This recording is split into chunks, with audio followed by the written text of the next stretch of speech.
ایک حدیث میں حضور نے فرمایا کہ قیامت کے دن سب سے پہلے 3 اشخاص کا معاملہ پیش ہوگا۔ ایک وہ تھا کہ جو اللہ کی راہ میں جنگ کرتا ہوا مارا گیا تھا، دنیا میں شہید سمجھا جا رہا تھا۔ ایک وہ تھا جسے اللہ نے علم بہت دیا تھا اور اس نے علم کو پھیلایا، خوب پھیلایا۔ اور ایک وہ جس کے پاس جس کو اللہ نے بہت دولت دی تھی اور اس نے دولت جو ہے نیکی کے کاموں میں، بھلائی کے کاموں میں، غرباء، یتامیٰ، مساکین کے لیے خرچ کیا۔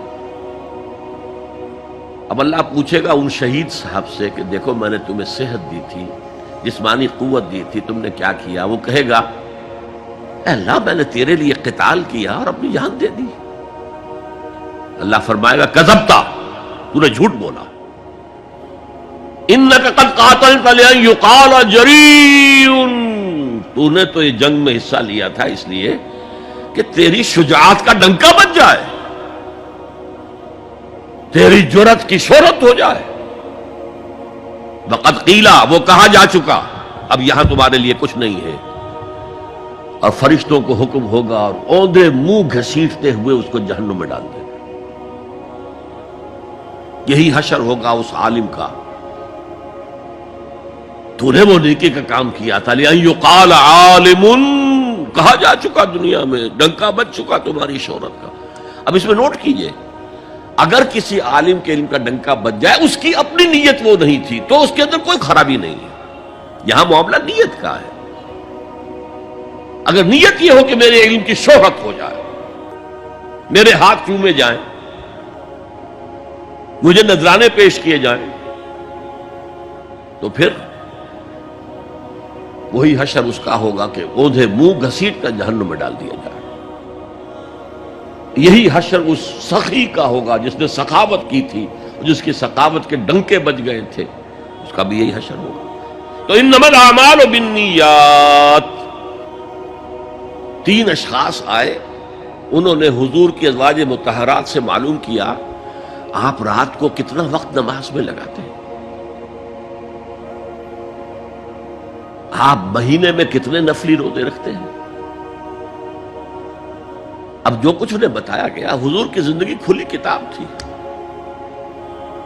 بتا دیا گیا اتنا عرصہ جو ہے آپ رات کو تہجد پڑھتے ہیں، بتا دیا گیا مہینے میں اتنے روزے رکھتے ہیں۔ انہوں نے اسے کم سمجھا، فتقالوہا، قلیل سمجھا کہ یہ تو زیادہ نہیں ہے، ہمارا تو خیال تھا کہ آپ ساری رات ہی کھڑے رہتے ہو۔ لیکن اپنے دل کو مطمئن کرنے کے لیے کہ حضور کی کہیں توہین بھی نہ ہو جائے، کہا جی انہیں تو ضرورت نہیں ہے، وہ تو معصوم ہی ہے، ان کی خطائیں اول تو ہوتی نہیں، اگر کوئی ہے بھی تو اللہ نے کہہ دیا قد غفر اللہ لک ذنبک ما تقدم منہا وما تاخر، اللہ نے تو معاف کر دی اگلے پچھلے سارے گناہ، میرے لیے یہ کافی نہیں ہے۔ ایک نے کہا میں پوری رات عبادت کروں گا، اپنی کمر بستر سے نہیں لگاؤں گا۔ دوسرے نے کہا کہ میں ہمیشہ ہر روز روزہ رکھوں گا، کبھی افطار نہیں کروں گا۔ تیسرے نے کہا میں کوئی شادی بیاہ نہیں کروں گا، یہ کھکیڑ میں نہیں پڑھوں گا میں۔ حضور کو خبر ہو گئی، آپ نے طلب فرمایا اور غصے کے انداز میں وہ الفاظ کہے کہ جو حضور سے بالکل متوقع نہیں۔ واللہ انی لاتقاکم واخشاکم، خدا کی قسم میں تم سب سے زیادہ متقی ہوں اور سب سے زیادہ اللہ سے ڈرنے والا ہوں، لیکن میرا طریق یہ ہے کہ میں رات کو سوتا بھی ہوں اور نماز بھی پڑھتا ہوں، میں روزہ رکھتا بھی ہوں، ناغہ بھی کرتا ہوں، میں نے شادیاں کی ہیں، متعدد ازواج میرے گھروں میں ہیں۔ فمن رغب عن سنتی فلیس منی، جو بھی میری سنت سے ہٹا وہ مجھ میں سے نہیں ہے، میرا امت ہی نہیں ہے۔